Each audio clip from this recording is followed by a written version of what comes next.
Okay, so we look good. We got LinkedIn, YouTube, and Twitch are going. Feel free to pick whichever streaming source works best for you. I will be monitoring the chat of all three. I can only respond. Well, it's hard to respond to LinkedIn because it's just comments. But we're gonna say hello. Feel free to put questions in, commentary, say why you're here, where you're from, what you're interested in FPGAs, what you're interested in direct memory access. We'll be going over DMA today with AMD, Xilinx, Vivado, FPGAs, and how those tools and IP cores kind of work together. We'll be starting, I would say, officially in like 5 minutes, but feel free to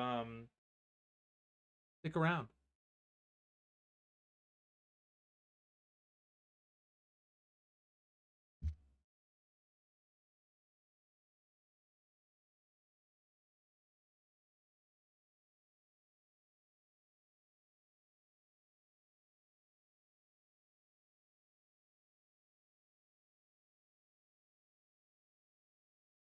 Okay.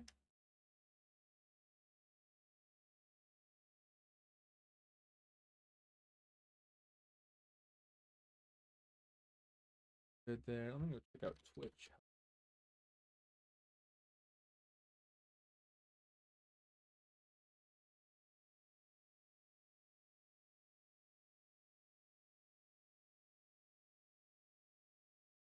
How we do over here.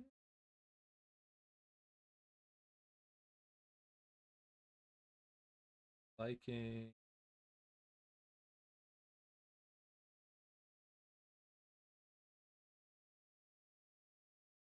Which is still not liking. Stream bitrate high.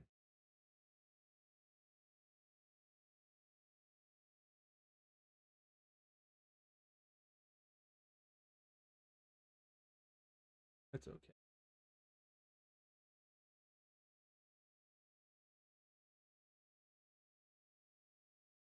Okay, if anyone has any problems with the video, feel free to put that in the comments or chat during the video. There may be ways to adjust the stream next time for better stability, but I think these settings have been working for the past few weeks. Good. Okay. As you're joining, I am FPGA Zealot. I like to do FPGA development live streams. Trying to do like twice a week. It's a little hard to do video preparation and other things. So I find live streams a way to be able to present the material, not as much preparation, editing, and whatnot. So hopefully, this is still helpful for people. I like to demonstrate kind of like live development, open the tools, add the cores, connect them together, and build them. Um, so live streams are usually about an hour. We don't really go longer because or we don't do HDL development as much, I would say, because that takes a lot more time and testing. But I try to maybe pre-generate HDL examples where we can go through how we work with them with like simulation implementation. Um, but those are probably a little bit more longer format. But today we'll be looking at direct memory access. This is an unpaid sponsor by AMD. They lent the hardware, so we're kind of exploring it. I'm able to kind of pick my own topics and play around with what people are interested in. But mostly just kind of looking at Vivado and the solution Vivado and Vitis provide for the AMD FPGAs. We're also looking at the Spartan UltraScale Plus FPGA, which was recently released, as well as the development board that was announced last week for public sale. We'll be starting in about 2 minutes, but feel free to say hi in the chat. Tell us, say what you're interested in FPGAs, DMA, AMD FPGAs, anything. Just feel free to add some comments.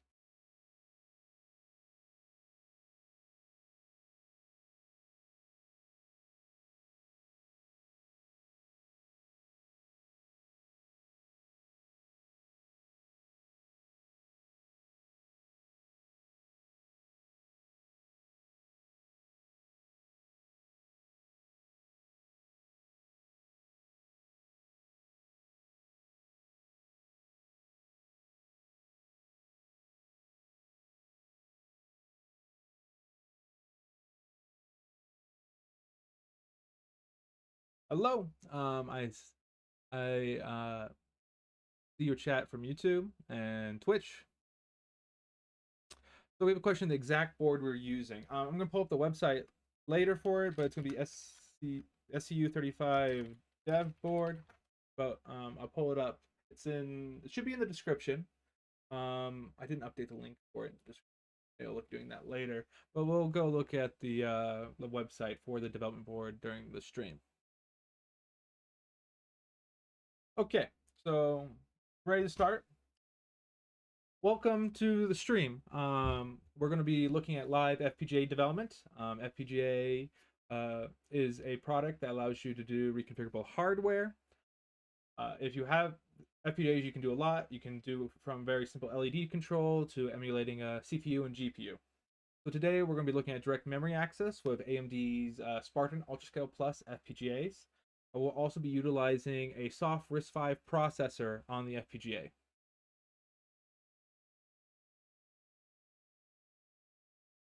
I am FPGA Zealot, and I'll be answering some of the questions in the live stream, but let's go over a few disclaimers first. I am not employed by AMD, and this is not a paid stream. AMD has loaned me this board to kind of explore these features. I get to pick the topic, so it's kind of fun. I do not offer official support for these products. Some of the links in the description do provide analytical statistics for AMD, but I have no commissions earned from it. And the content of this channel is created for informational purposes only. And all opinions expressed on this channel are my own. FPGA Zealot, like I said earlier, we're streaming on YouTube, Twitch, and LinkedIn, but you can also find me on X. And today we'll be talking about the Spartan UltraScale Plus FPGA and implementing DMA IP cores within the FPGA fabric. So Hannah Carter has a question from LinkedIn. Will you be talking about the material side of the chip as well, or simply the coding portion? So today we're going to be talking about using AMD's FPGA tools and implementing DMA, direct memory access, from internal memory to other, just kind of moving that data around. We won't be, digging down too much into silicon or silicon features here.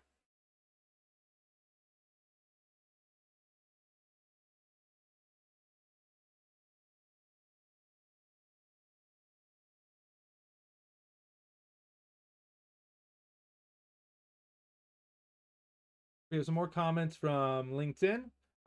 People are talking about some of the projects are going. This is great. Hopefully, we'll have time to talk about it sometime during the stream. I will not be getting much into the physical properties of the silicon today. So the development board we're looking at is the SCU35 development board. This was officially released last week, I believe, or a week before that. We can go to the website in a second. But this has a relatively small Spartan UltraScale Plus FPGA with Raspberry Pi hats, Arduino shields, a micro E collector, which is really cool, more of a European product. The digital and PMOD compatible, or the PMODs, which provide more peripherals you can add. And then we have the high-speed I/O interface up here on the left, which follows the pinout for syzygy. Doesn't follow the voltage detection, but follows the pinout, so you can potentially use syzygy expansion boards or HSIO expansion boards here. You just have to monitor the voltage. This development board you can find available. So I guess here's the newer picture for it. This is on AMD's website. It's currently going for this price and a lead time of 8 weeks. They have additional information and documentation talking about the various examples you can run on the board and how you can build those examples. I think the main example to do. Okay, that's the main example they're doing on this board. So today we wanted to look at DMA. We have a good question before we move on. So the Spartan UltraScale Plus is included in the free license of Vivado.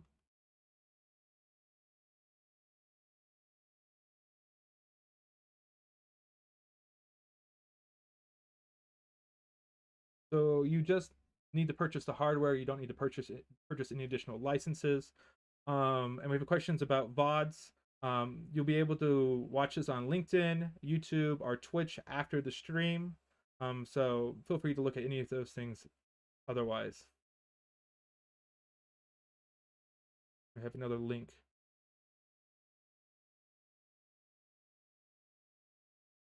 Yeah, it is.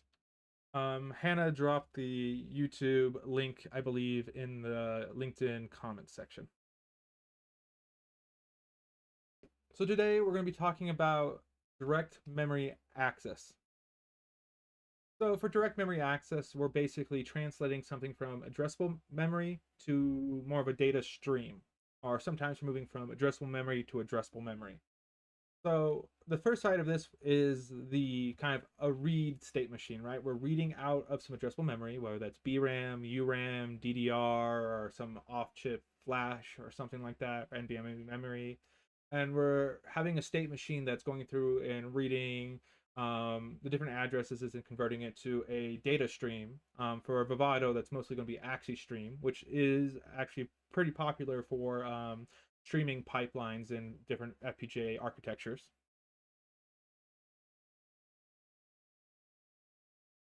And then once the data is converted to AXI-Stream, we can process it or do something with it, or we can or write it to a different address or into a different memory. And so this is kind of the basic concepts behind direct memory access, where we're moving data without utilizing the processor. The processor may start off these memory transactions, but these independent state machines are taking the load off the processors and are able to do very efficient burst transactions to move data from one part of the chip to another part of the chip. And kind of a more complex example, right? We have high-speed input, we have high-speed output. For the FPGA, we may have fabric PLDDR, we may have a ARM chip on the FPGA as an SoC. That SoC may have processor DDR or PSDDR, and either through PCIe or Ethernet, we may be connected to a host processor, or through a network to much more multiple FPGAs, processors, GPUs, or NVMe hard drives or something like that. So DMA is basically used to transport data between all these systems. It's just basically small little state machines that begin the transactions and are able to direct the data to the next location. And you can do much more complex systems. So we're going to start from an empty project. So Hannah had a good question from LinkedIn. Is the microcontroller exposed on the dev board? So the FPGA is utilizing a soft processor. So let's show you how you implement the soft processor in the FPGA fabric.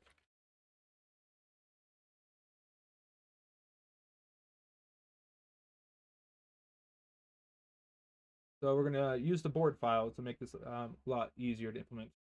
But once we select the board, we're going to implement a soft processor. So the processor is implemented within the FPGA fabric. There is no physical processor on the chip. This is being, I guess, implemented through various lookup tables and routing and flip-flops within the FPGA. We can look at the implemented design later, so I can show you what is the soft processor. That it's not its own dedicated processor, but something within the fabric. So let's go ahead and get the processor added. We're going to use the RISC-V variant of the MicroBlaze. We're just going to up the local memory 32 kilobytes.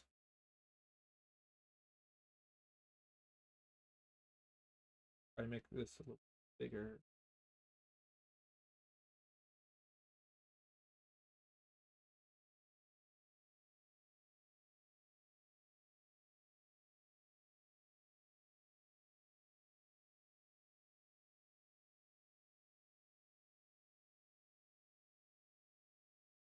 Okay. So I'm going to turn the reset off on the clock because I want a free running clock. The reset. So this is our basic microcontroller, our soft processor with local memory. Here's where the BRAM for the local memory is. So now we're going to add a UART so we can be able to communicate with the processor. Going to increase the baud rate to your standard processor baud rate. Wait for a little green bar to pop up here. Then we're going to connect that with a Smart Connect, AXI Smart Connect to the RISC-V processor.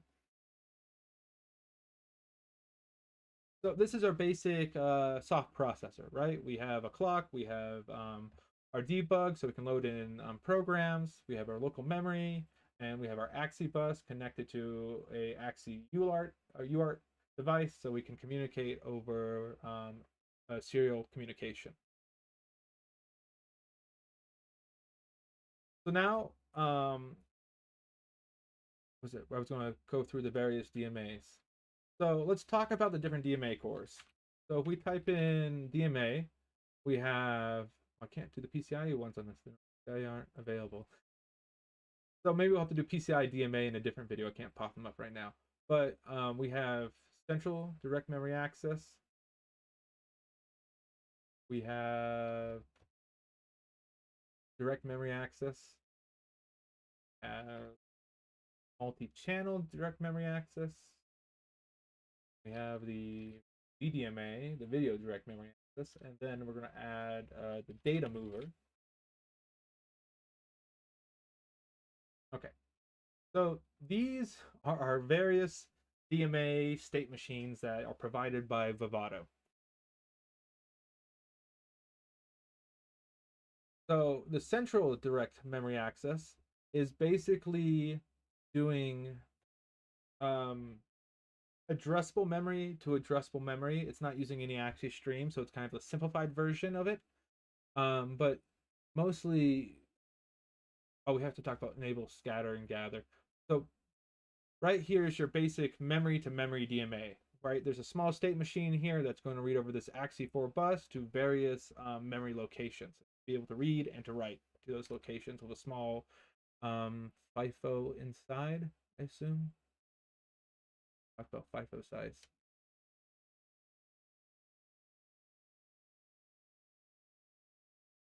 Okay, so let's take a moment to talk about scatter gather. Going back to this image, scatter gather is a way of, I would say, randomly distributing your data throughout memory. And while this isn't useful for basic like FIFOs or memories that you do for basic FPGA designs, once you start looking at using a processor with an OS and virtual memory, right? So a processor has what's called a memory management unit, which is virtualizing your addresses to pages. Those pages are chunks in your DDR memory, and if you want to be able to like translate data from the processor domain to the fabric domain, you need to be able to gather your writes and gather your reads. And that's a whole nother topic, but if you're implementing with an OS system, you're going to want to use scatter gather. That's going to be a whole video on its own. So right now we're going to not enable scatter gather, but we can talk about how we have the AXI4 systems. So this AXI4 buses to read and write to different memories. Then we have the AXI-Streams that bring it to the FPGA fabric as like data pipeline. And there's gather, enable multi-channel support, control status. There's a lot of different features you can do on this. And this one, the multi-channel, it looks like the same as the DMA core, but I think it has multi-channel and some group stuff built into it. So these are all very similar, but with some slight differences. So be very good to look at the documentation before implementing them. And then we have the video DMA, and this is for like a frame buffer, right? So you pick how many frames are in your frame buffer. You choose the line buffer depth and other things, and there's some advanced things for what type of frame sync you're using. But this allows for simple instructions to be repeating a video frame out over and over and over again. So this is very good when you want to like bring in camera data and output display data. That's when you would use the video direct memory access. And then the data mover is very similar to the DMA, but instead of using AXI-4 for control, it's going to use AXI right here. Right here, it's going to be using this AXI Lite interface for control.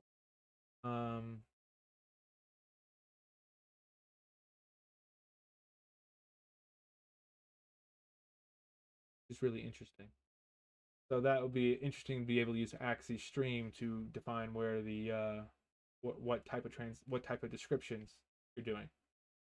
So we're gonna do a basic example real quick with the main direct memory access IP core in Vivado. If you have interest in specific features for the DMA cores, which IP core you're most interested or which feature you're most interested, please leave those in the comments. I'll look at doing a more focused video in the future of how to address some of those questions. But today we're going to be looking at a very basic example of direct memory access. And if you're joining us, thank you. I'm FPGA Zealot. We are doing a stream. Pop up here. We're doing a stream on direct memory access, and the hardware has been provided by AMD. But right now we're going to be implementing the FPGA design to do some basic direct memory access between two different BRAMs. So to the most basic simplified DMA, we're going to turn off scattered gather. We're going to do micro DMA, which is going to reduce the feature set and make the DMA state machine smaller. And we're going to do a basic read and a basic write channel. Just leave the settings as default. We're going to add a AXI BRAM controller to our design. We're going to connect the AXI BRAM controller to the RISC-V processor. So it's going to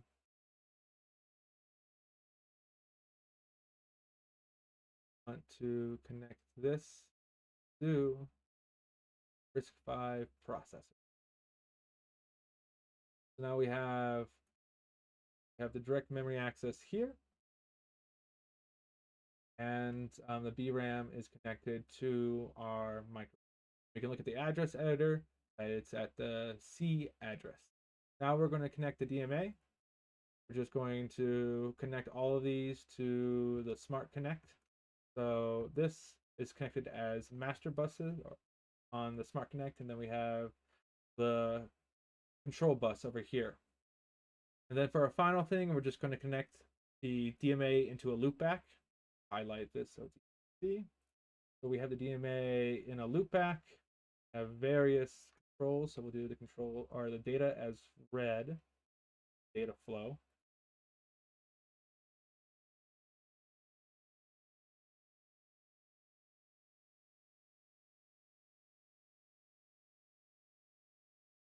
Then the control flow we'll do as like a dark blue.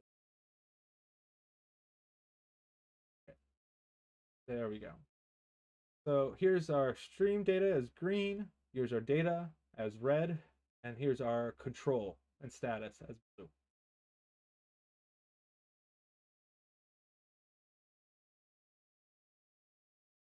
Okay, so a question from LinkedIn. For the PLDR, can we use DMA or do we need a MIG?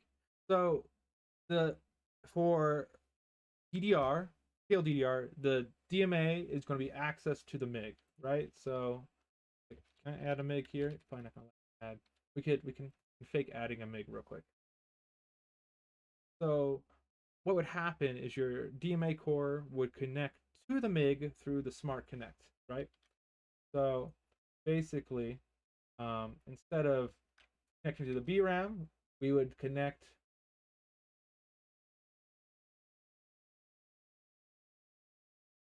here, right? So our data would flow to our MIG, and that's how the DMA would work.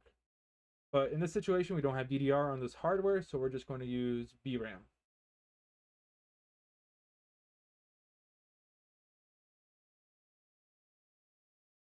Next question, joining. Is the code API functions for the MicroBlaze 5 the same as for the MicroBlaze? It wasn't ARM before, it was its own ISA. Yeah, so you can use basically the same MicroBlaze examples as for the normal MicroBlaze as for the MicroBlaze RISC-V.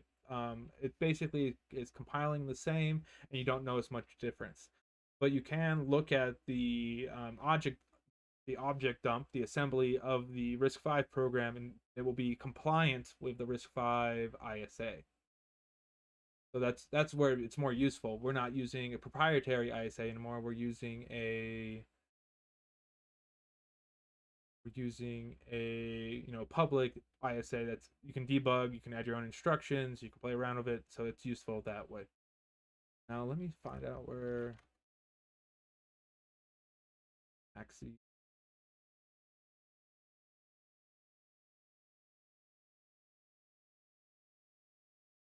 So this is our design, and what we're going to do is we're going to debug all of these. We're going to mark these as debug, and we're going to connect them to an ILA core.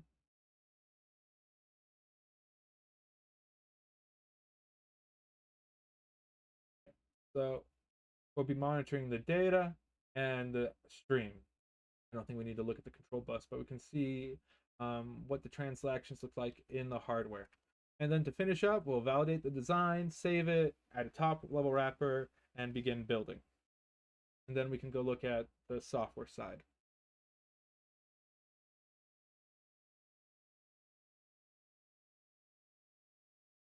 Okay. And so we're going to save. Back to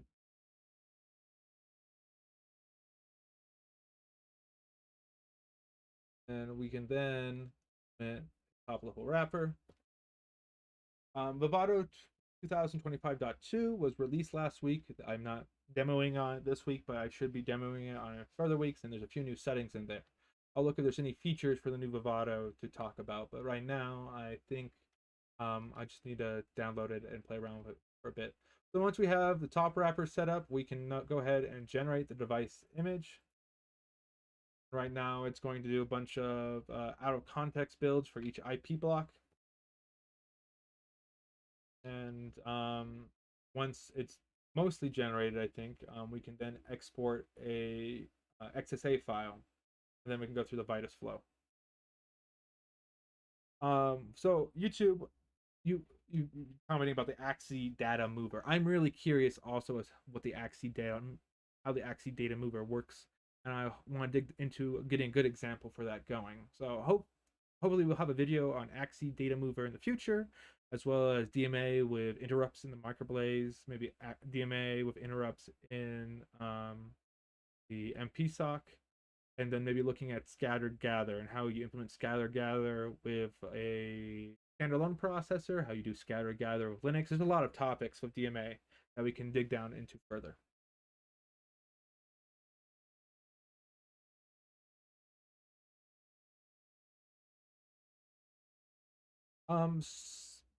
I guess Vivado is part of Vitis Unified, unless you're talking about the V++ compiler. So a question from Twitch about Vivado being replaced with Vitis Unified. I know that there's ways to implement HDL kernels within Vitis, but there's not a really good way to replace what Vivado offers. Okay.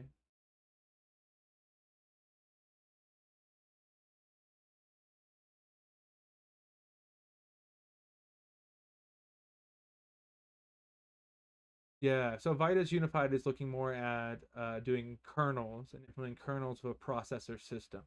That's good for like an SoC based FPGA. It's a little bit harder for a standalone FPGA to do that flow. But good question. Okay, so this is building. We can look at the log here, and it's running basic synthesis on each of the different IP cores. We can go ahead and export the XSA here. We'll do pre-synthesis. Now we can we can export the XSA file, Vitis, and get it up and running.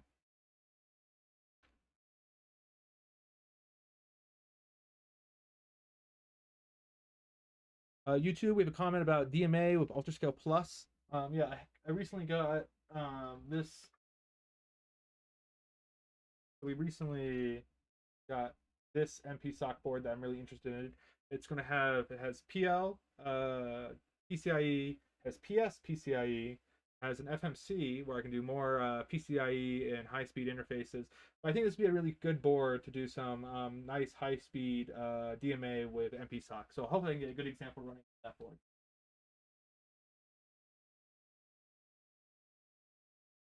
Um, so MicroBlaze RISC-V is using a different ISA. We have a question from Twitch. Um,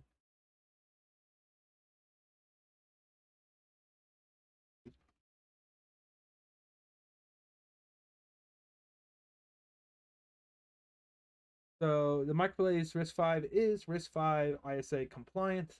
So you can potentially use other compilers, you can use other libraries, which does make the accessibility for it a lot better. It also makes it easier to maintain on AMD Vivado side, which helps a lot for them. So they don't have to spend so much resources maintaining their own custom ISA. They can just be compliant with what RISC-V provides and potentially add future extensions that are released. I'm curious to look at their how their MMU would work with a Linux OS.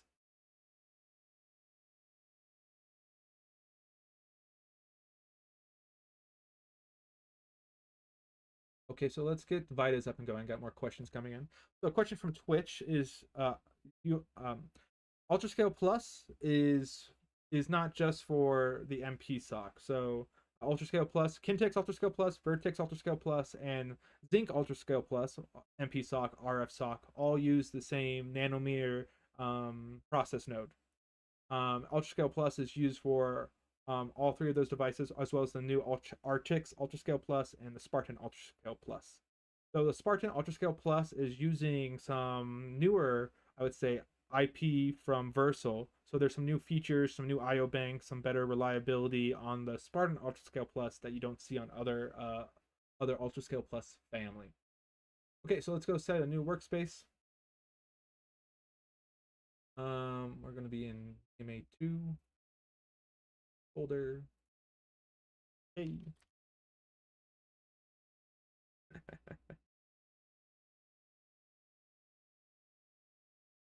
while uh while running Linux on these soft processors is fun, I have trouble seeing the advantage over a small Linux OS versus kind of like a bare metal RTOS system. I do think that Linux provides, a lot of useful tools and packages and file system, but when you're in a small embedded system, you do take a big hit to performance on these small soft processors when you try to implement.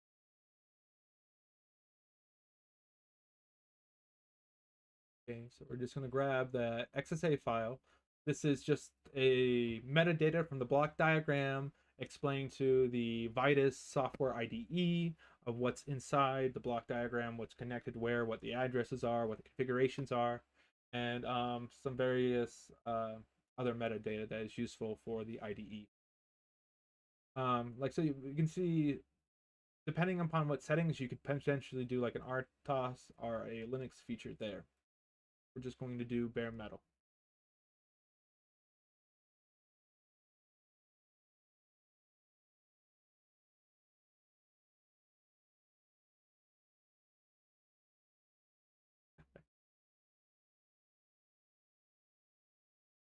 So you're talking about TCP as a feature for Linux.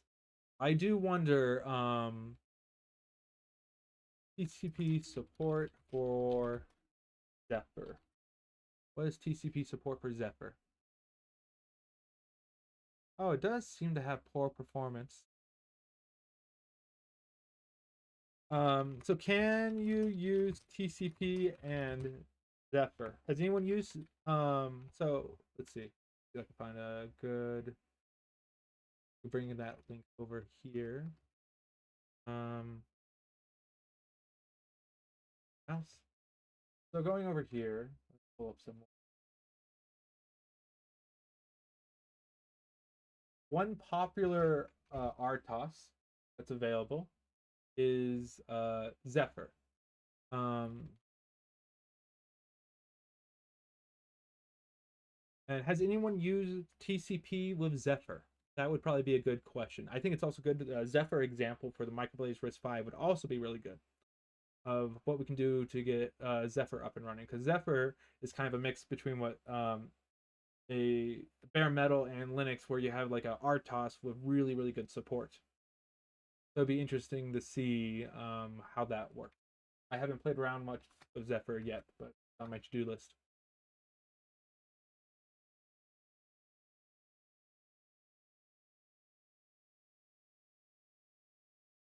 Okay, great comment from Twitch. We are talking about the different modes in the MicroBlaze RISC-V. So with a soft processor, right, we can change out the configuration. So we can do microcontroller preset, real-time preset, and we can add in additional features. Before, this was kind of vague with the MicroBlaze, but with RISC-V, it's really explicit what type of features you're using.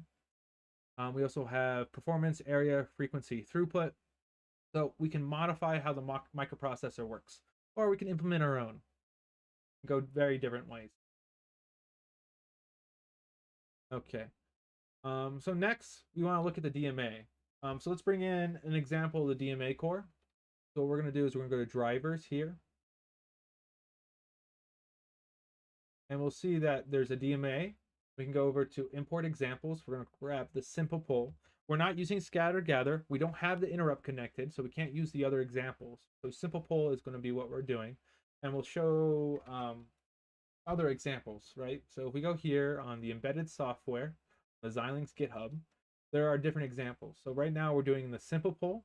If we had interrupt connected, we could do simple interrupt. If we had scatter gather, we can do these other scatter gather modes, or we can look at multi-channel here. So there's a lot of different examples. You can dig into the code here and follow how it works.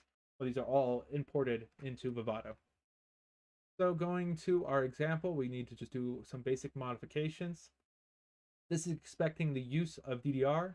We are not using DDR. So what we're going to do is we're just going to hard code the address to the BRAM right here. And then we're going to just pick everything else that is related to DDR.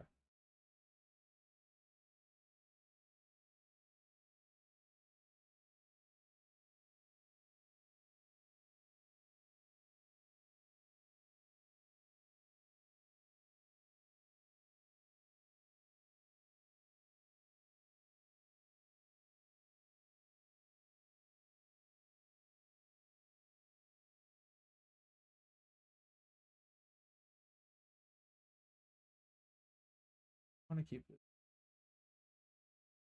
Be able to find. And this. Then for our addresses, we're going to do 0 here. We're going to do 1,000, 1,000, FF, because we have only 8 kilobytes. Everything else should be good to go. Be able to build this, build the application, not the BSP.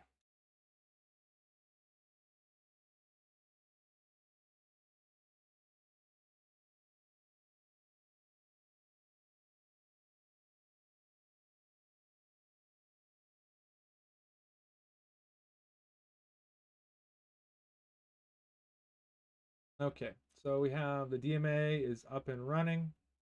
We're still running this. So we're going to open up the hardware manager and use my pre-generated bit stream, which should be identical. So let's auto connect to FPGA.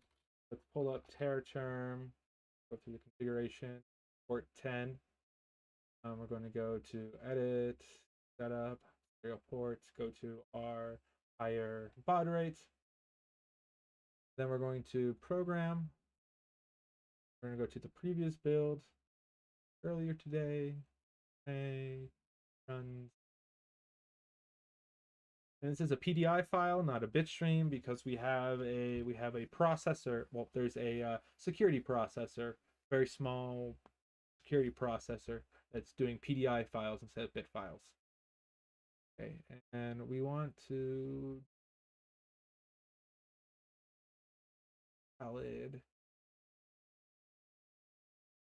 trigger setup. Hi.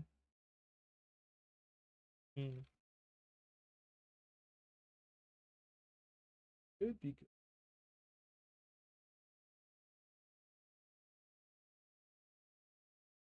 So, we have our basic platform. Then we have our application here, and then we're gonna run it, and then we can walk through some more stuff. But if you're joining us, thank you. If you haven't heard earlier, I'm FPGA Zealot. We're doing a stream on DMA.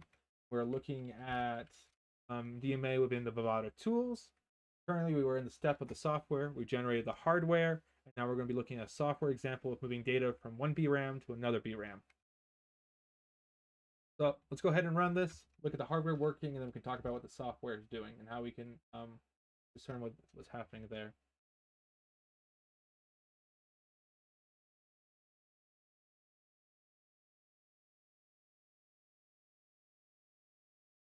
Okay, so we successfully ran the AXI DMA simple poll example. Now we go here, we can see the data. So we zoom in. We have the address request. We have the read data coming through here. See it walk through the read data. And then that's converted to stream data. Let's put this up right here. So this is where it's only a cycle later that it's being sent as stream data over, being looped back into the system. And then we have the read channel address.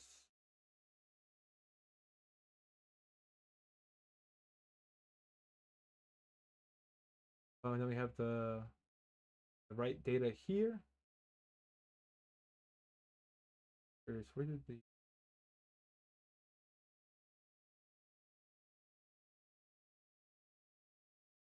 let's just have the write beforehand.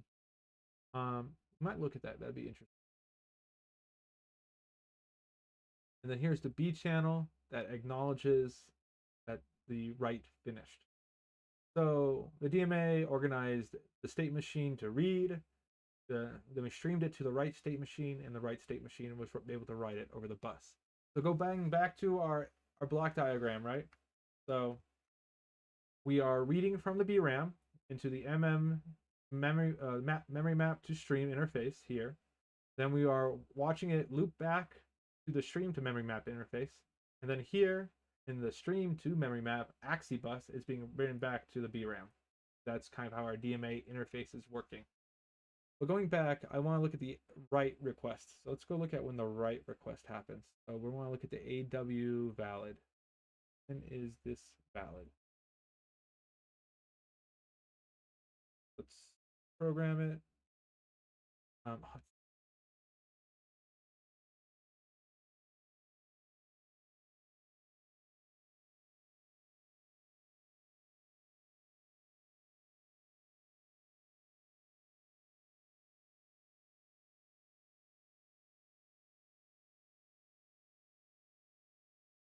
Okay, question from YouTube. Is this the code that we're running on the soft processor? Yeah, so this is, right here is the application code that we are running on the processor. It's basically going to be running through this simple example, which is just later in the code, where it's using a DMA config struct and setting up for what type of transfers we want to do. And then it's doing the configuration process for it, the initialization, checking if it's set up as gather because we're only doing simple. And then here in the DMA transactions, right here, we provide the RX buffer.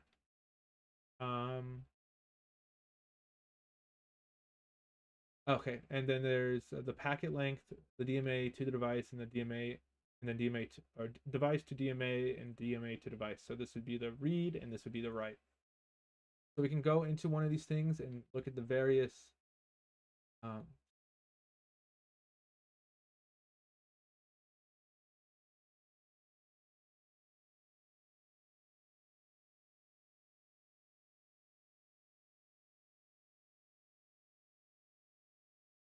that's in the include. There's this lib.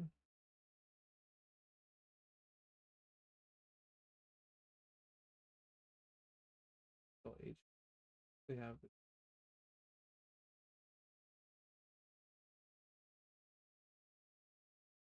MicroBlaze lib source. So AXI DMA, of course. Go here. We're looking for. So this simple transfer is bringing in the instance pointer, setting up the direction, verifying that it has the interface, sure it's not busy,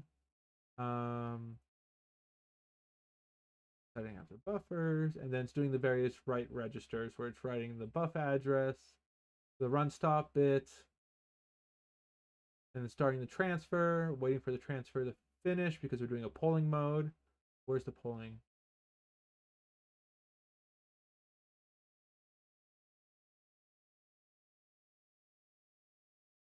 We're doing the polling in the example.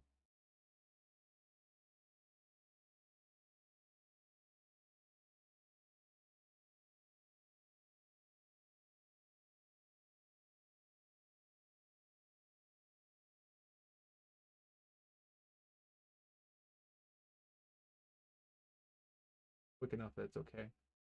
But the registers. So one of my favorite H files, and funny, I have a favorite H file, is the hardware H file. And this talks about the various parameters, the registers, the offsets, very similar to what you find in the documentation. So if you want to understand what the registers are doing at the lowest level, the hardware file is probably one of the most useful files. In this way, if you wanted to write your own driver using HDL that Xanax provides, the hardware file is a great thing to reference.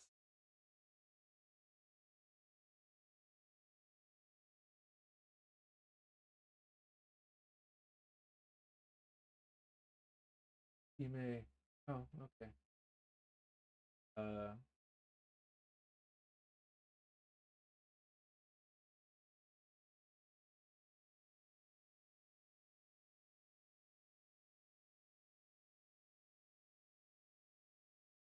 Hopefully the memory is down.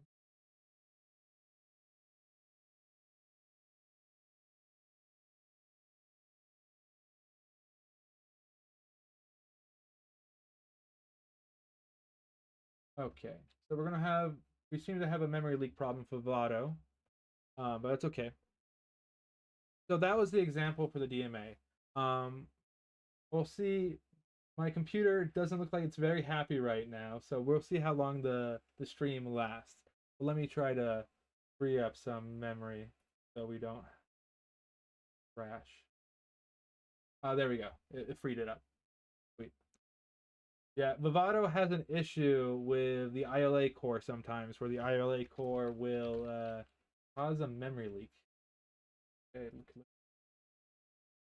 um,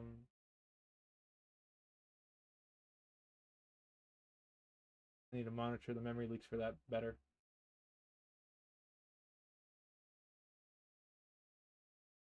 Okay. So let's open up the project again. We can look at the other interface.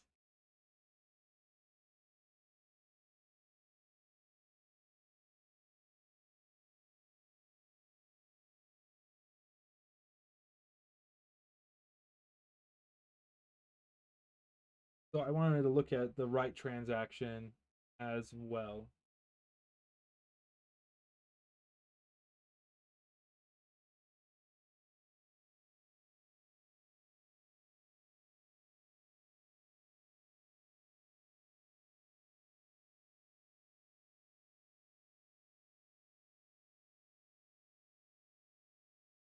Okay, let's try programming it again.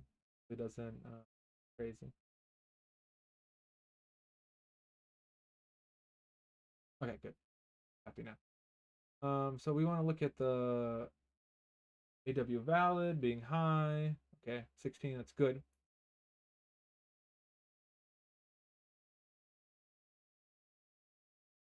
Yeah, you sometimes wonder how much DDR you need for these systems. You gotta be careful. They don't cover all the corner cases, so if you get into some weird corner cases, you can have some memory leaks.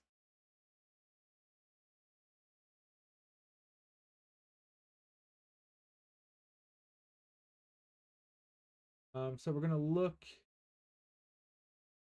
a W interface here. Okay, we have the trigger set up. Let's run the software real quick.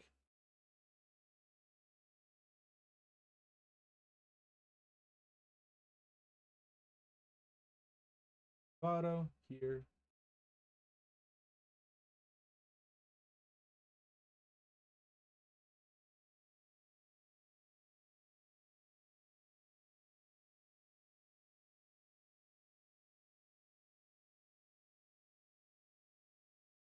Here we go. So the write request happens all the way up here. So it starts the it starts the it starts the starts with the TX request here. Then it might be waiting until the valid goes high. When's the valid or the ready? Okay, ready doesn't go high to here. So it must be waiting for the ready to begin the transaction. Okay.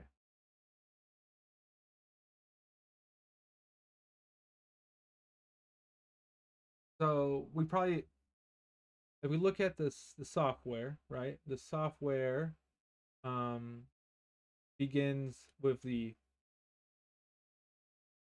read request, then the write request, then it waits until both are not busy. Check the data. Um,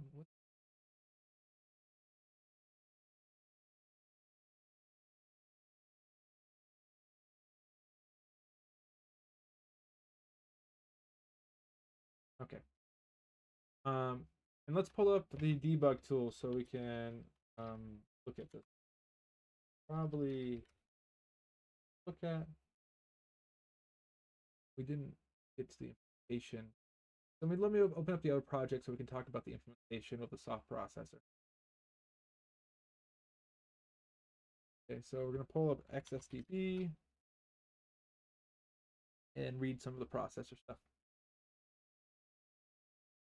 It's a great question. So one of the issues with doing DMA with processors beyond just scatter gather for virtual memory is also your processors have caches, and there's different methods of cache coherency.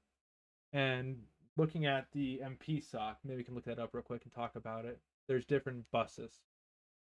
But let me, so we connect here, targets, and we do target 4, we can do memory read of 3, 2, 3, 4, 10,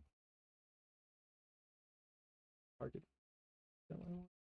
Okay, so there's the BRAM at one location, the BRAM at the other location. This is the PX buffer right here, this is the RX buffer. You can read that out of the debug controller. So let's open up the implemented design and we'll talk about the soft processor and the DMA core and the smart connect and look at the utilization. And then we can talk about cache coherency for the MP sock.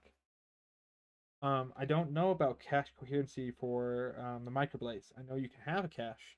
I don't know. I don't think it provides cache coherent buses. The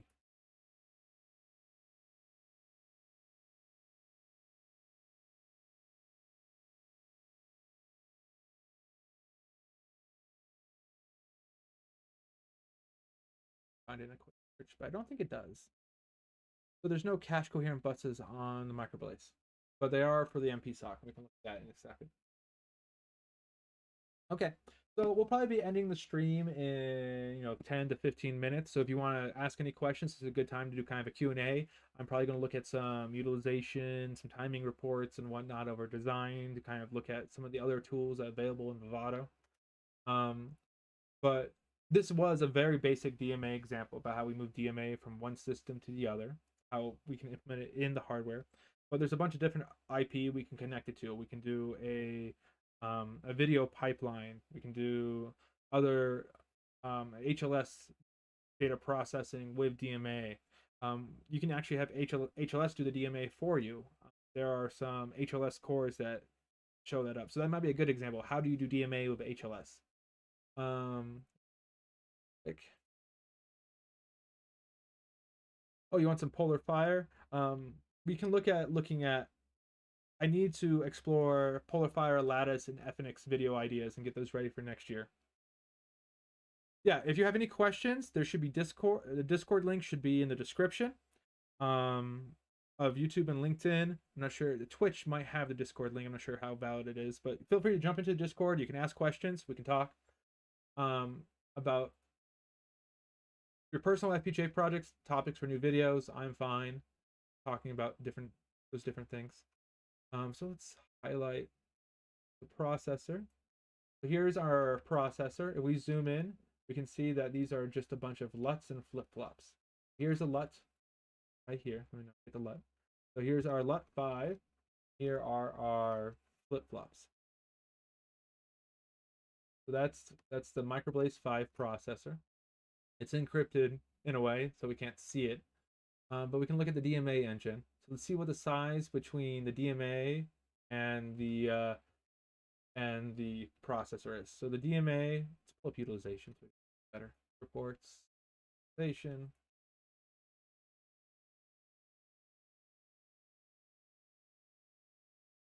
So if we look at here, right, see the size. So DMA is using 500 LUTs, and the MicroBlaze is using 1500.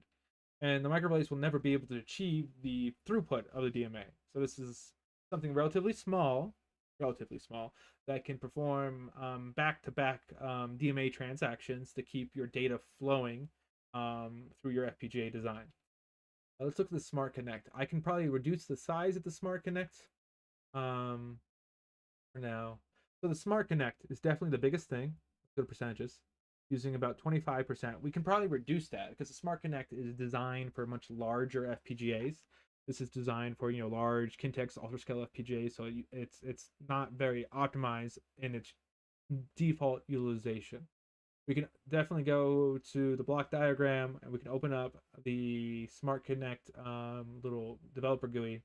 And in honesty, it might be good if we could get Tickle script or a Python script that can go in and clean up the default configuration of the Smart Connect. So if you go to advanced properties, we have this lovely GUI tool. But if you go in, there's if you click these things,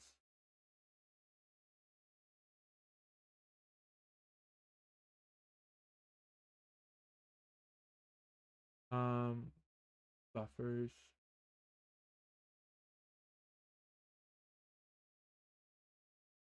So these are FIFOs, and you can disable the FIFOs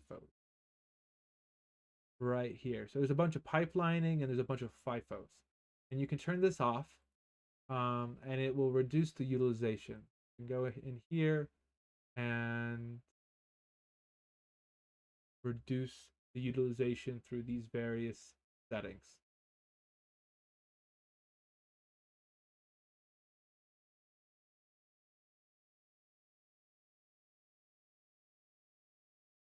So we can get better utilization. Well, let's talk about cache coherency real quick. Let's pull up my other project. I can go talk about cache coherency for a quick second. So we have a question from Twitch. Is that a thing to hide the internal LUT connections? Yeah, so you can hide through encryption, through Vivado supported encryption, you can hide your LUT algorithms from the user. They're encrypted in a way, and it's supposed to be a way to share and protect your IP. That you can deploy an IP, and it's not someone can't steal your algorithm.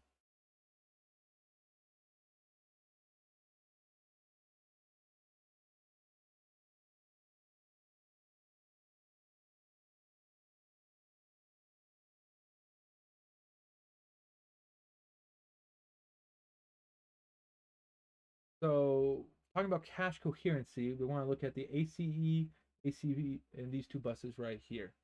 So these are our cache coherent buses. When we enable these, I'll have to go into more detail. We also have high performance cache coherency right here as well. So now that adds these 4 buses, basically without giving us access to the DDR memory. See if it's in the address. Snap. I don't have any ads. Might need to interface. So those are other buses that are cache coherent. And going back here, we can enable non-cache coherent buses as well. And there's different, performance costs for each of these buses, right? So these ones right here are normal high performance buses that don't require cache coherency.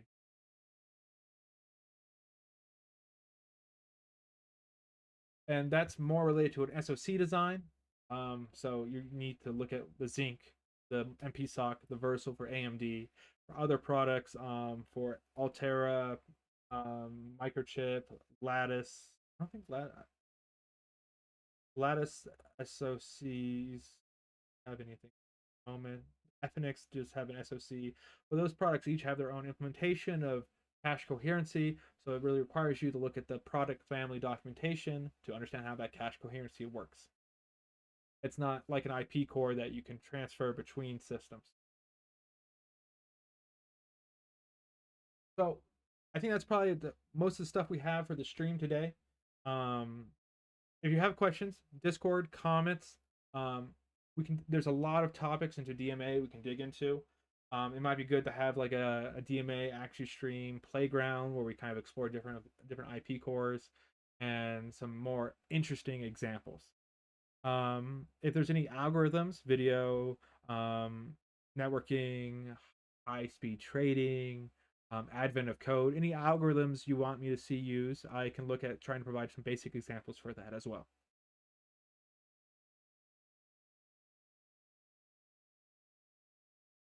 And thank you for joining the stream. Let me check if anyone's jumped into the Discord. We can say hi to them.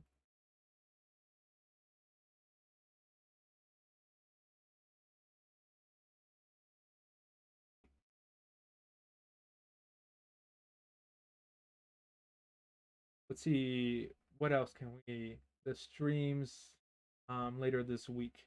So I will likely have a stream Saturday. I will probably post it. Either probably Thursday. I'll post if I have a stream on Saturday. I will have a stream next Thursday and next Saturday, hopefully. So hopefully we'll probably have 6 more streams before the end of the year. And then we'll probably look at doing a new schedule next year so we can look more at other vendor families and maybe some more longer development streams as well, where it's a more relaxed development stream that you can join on Twitch and not so focus on a direct topic. But thank you for joining us today. I'll probably leave it on until the top of the hour. But thank you.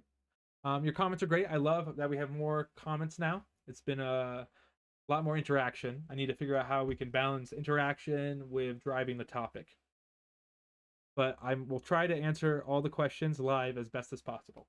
And if it needs more commentary, feel free to jump onto the Discord.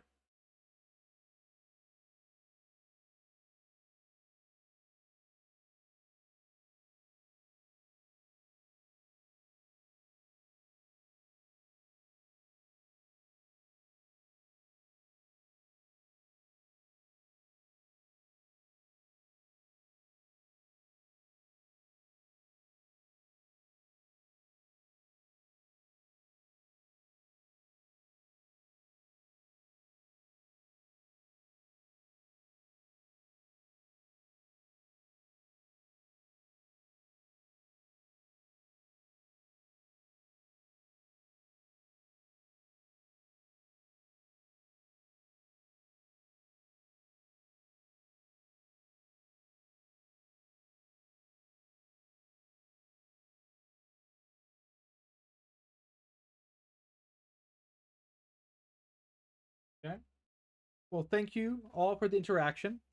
I look forward toward your feedback and commentary, and hope to be able to provide, I guess, FPGA examples that you can build on, tutorials and whatnot that can help you with your personal and, I guess, work projects as well.